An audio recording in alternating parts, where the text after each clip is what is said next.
BNP নেতা ইশরাক হোসেনের ঢাকা দক্ষিণ সিটির মেয়র হিসেবে শপথ নেওয়ার বিষয়টি নির্বাচন কমিশন ইসির ওপর ছেড়ে দিয়েছেন সর্বোচ্চ আদালত। নির্বাচনী ট্রাইব্যুনালের রায়ের পর ইশরাককে মেয়র করে ইসির গ্যাজেট আপিল বিভাগ স্থগিত না করায় তার শপথ নিতে বাধা নেই বলে দাবি তার আইনজীবীর। তবে রিটকারীর আইনজীবীর দাবি, ওই গ্যাজেটের মেয়াদ শেষ, শপথ নেওয়ার সুযোগ নেই ইশরাকের। জাভেদ আক্তারের রিপোর্ট। ২০২০ সালের ১ ফেব্রুয়ারি ঢাকা দক্ষিণ সিটি কর্পোরেশন ডিএসসিসির মেয়র নির্বাচিত হন ব্যারিস্টার শেখ ফজলে নূর তাপস। ওই নির্বাচন অবৈধ দাবি করে তা বাতিল চেয়ে পরে নির্বাচনী ট্রাইব্যুনালে মামলা করেন প্রতিদ্বন্দ্বী প্রার্থী ইশরাক হোসেন। বিএনপি নেতা ইশরাকের মামলার পরিপ্রেক্ষিতে গত ২৭ মার্চ ঢাকার প্রথম যুগ্ম জেলা জজ ও নির্বাচনী ট্রাইব্যুনাল তাকে মেয়র ঘোষণা করে রায় দেন। এরপর নির্বাচন কমিশন ইসি ২৭ এপ্রিল গেজেট প্রকাশ করে ইশরাকের শপথের ব্যবস্থা নিতে চিঠি দেয় স্থানীয় সরকার মন্ত্রণালয়ে। নির্বাচনী ট্রাইব্যুনালের রায়ে অনিয়ম ও অসঙ্গতির অভিযোগ তুলে গত ১৩ই মে রিট করেন মোহাম্মদ মামুনুর রশিদ নামে এক আইনজীবী।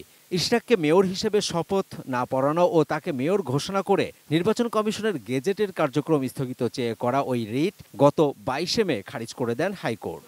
ইশরাকের শপথ নেওয়ার আর কোনো বাধা রইল না।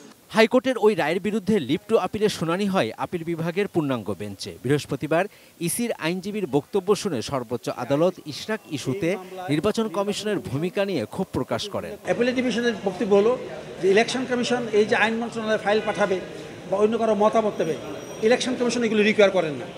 সংবিধান ইলেকশন কমিশনকে সম্পূর্ণ এম্পাওয়ার করেছেন, যে ইলেকশন কমিশনের সম্পর্কে কাজে প্রকাশ করলেও এর দ্বারা ইলেকশন কমিশনের ক্ষমতা রাখে, ওনারা যে সাংবিধানিক ক্ষমতা রাখে, ওনারা সমর্থন করেছেন।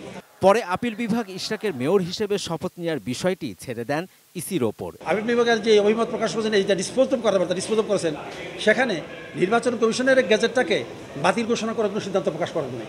ইলেকশন কমিশন তার গ্যাজেট পরিবর্তন করার সুযোগ নেই, স্থানীয় সরকার মন্ত্রণালয় শপথ অর্জন করবে। তবে রিটকারীর আইনজীবী বলছেন, ইশরাককে মেয়র ঘোষণা করে শপথ নেওয়ার ওই গেজেটের কার্যকারিতা নেই।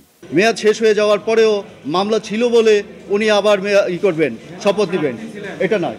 ইলেকশন কমিশন যথাশীঘ্র এটার বিরুদ্ধে আপিল দায়ের করবে, আর যদি ওনারা আপিল দায়ের করতে ব্যর্থ হয় তাহলে আমরা আবার আইনগত ব্যবস্থা নিব। শপথ দেওয়া হয়নি, যারা দিবে পড়াবে তারা শপথ পড়েনি, সুতরাং তার কজ অফ অ্যাকশন রয়ে গেল।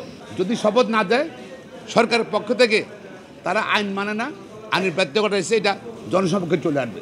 Javed Akhtar, ATN news, Dhaka.